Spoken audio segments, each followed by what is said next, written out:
The Cuevas family lived in the suburbs of Philadelphia and had just welcomed their new baby, Delimar.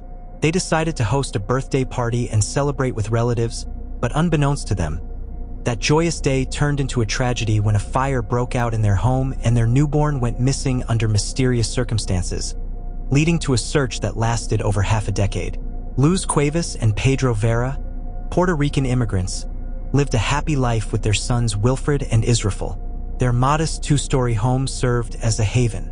In December 1997, they joyfully welcomed their daughter Delimar into their close-knit family.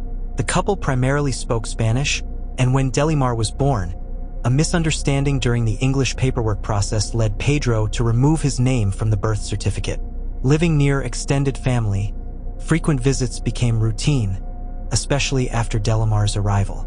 On December 15th, Pedro's cousin Caroline Correa, who was unfamiliar with the house and had only met Luz once, visited her.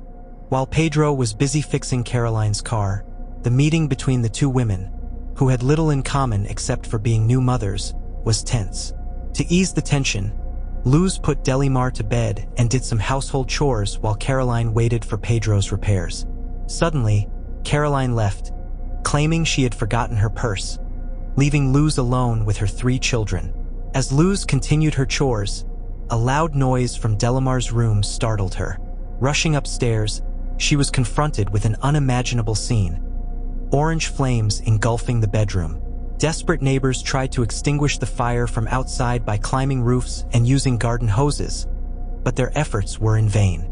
Luz struggled through smoke and flames to reach Delimar's room, only to find an empty crib and an open window.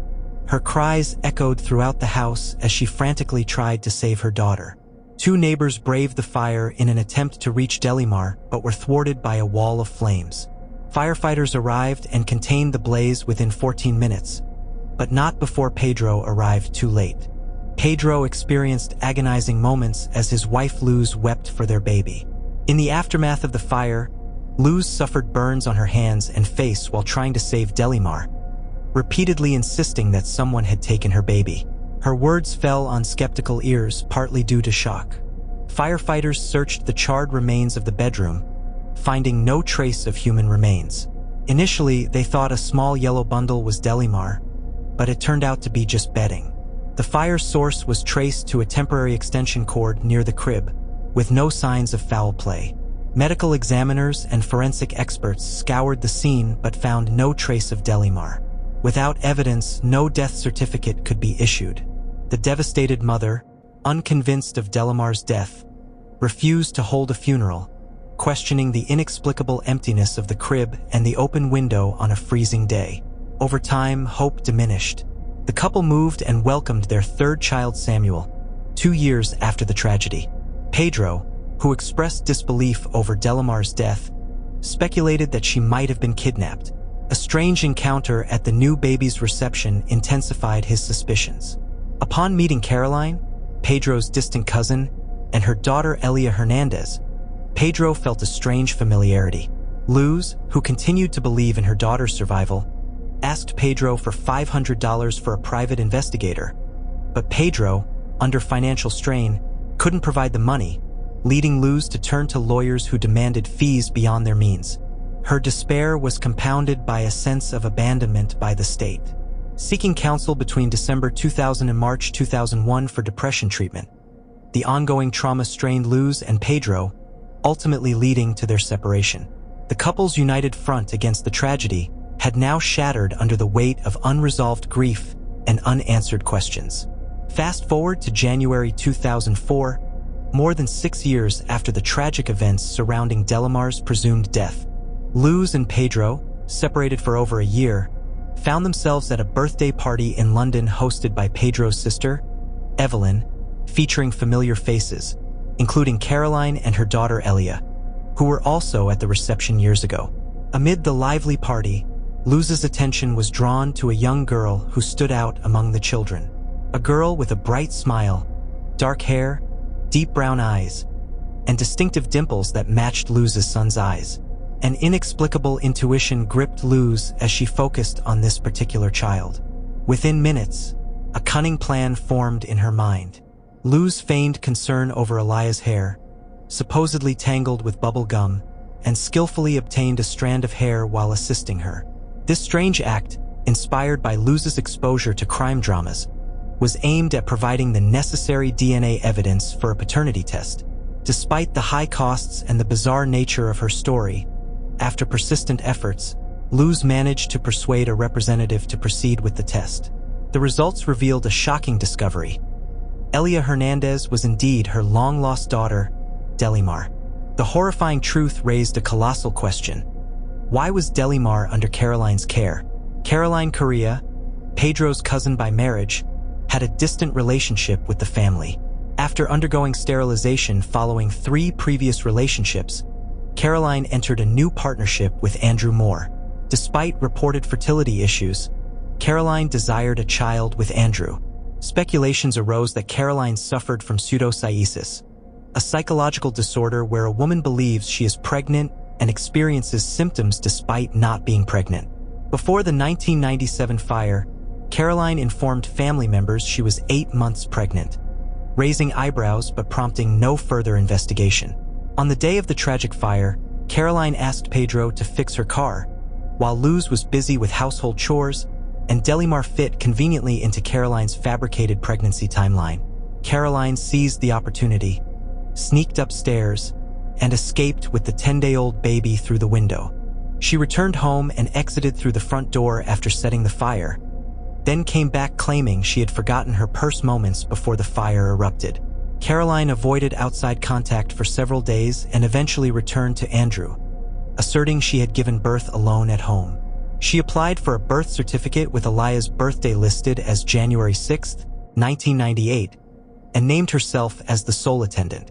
Caroline moved to New Jersey and spent the next 6 years raising Elijah, participating in beauty pageants, and securing various acting roles. In 1999, Caroline confessed to Andrew that he was not Elijah's biological father, unveiling a complex web of deceit. A groundbreaking DNA test confirmed by the real Yalin triggered a series of events that exposed Caroline's past.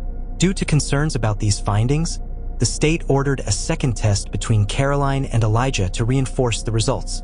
As investigators delved into Caroline's background, alarming details emerged. In 1996, while working as an employee in the town of Hamilton, she faced theft charges and set fire to the office in an attempt to destroy evidence. Caroline's plan failed, and she was charged with arson and embezzlement, receiving 5 years of probation. This troubling history raised red flags for investigators, revealing Caroline's propensity for deceit and criminal behavior. Undeterred by the mounting evidence against her, Caroline attempted to sabotage the second DNA test by spraying a solution into Elijah's mouth. However, this plan also failed, and the results unequivocally confirmed that Caroline was not Elijah's biological mother. Caroline fled immediately after the tests, sparking a manhunt that led to her arrest 3 days later. She was held on a $1 million bail and faced charges of kidnapping, arson, assault, hiding a child's whereabouts, and interference with custody. As legal proceedings began in 2005, Delimar's reunion with her biological mother Luz was a complex emotional journey. Psychologists expressed concerns about the impact on Delimar, who had spent 6 years with Caroline as her only mother. The language barrier between Luz, who spoke Spanish, and Delimar, who had been raised in an English-speaking household, added to the challenges. Upon learning the truth, Delimar expressed extreme distress by screaming and crying for her fake mother. Child psychologists played a crucial role in explaining the situation to her and helping her calm down. Eventually, a reunion between Luz and Delimar was arranged in a family room at social services. When they finally met, Delimar's joyful surprise brought Luz to tears. Delimar recognized Luz as her true mother, marking a poignant moment in her tumultuous journey. During Caroline's trial, her defense claimed she suffered from a false pregnancy, genuinely believing Delimar was her child. They also tried to implicate Pedro, Delimar's biological father, alleging he was an accomplice on the night of the kidnapping. However, the prosecution argued that Caroline's actions were intentional and deliberate, depriving Pedro and Delimar of 6 years together. The judge noted Caroline's manipulative behavior and sentenced her to a minimum of 9 years in prison for arson and kidnapping, with a maximum term of 30 years. Elijah, now known as Elena Delimar, led a positive life after the turbulent events. She was raised by Luz alongside her 3 siblings and flourished into a well-rounded woman. Delimar is now married to a man named Ezer, has a child, and currently works in human resources as a talent consultant for a leasing company. In 2013, Caroline was released on parole after serving 9 years of her sentence and is understood to be prohibited from contacting Delimar for the rest of her life. The conclusion of this harrowing saga was a blend of justice, pain, and the possibility of healing for those affected.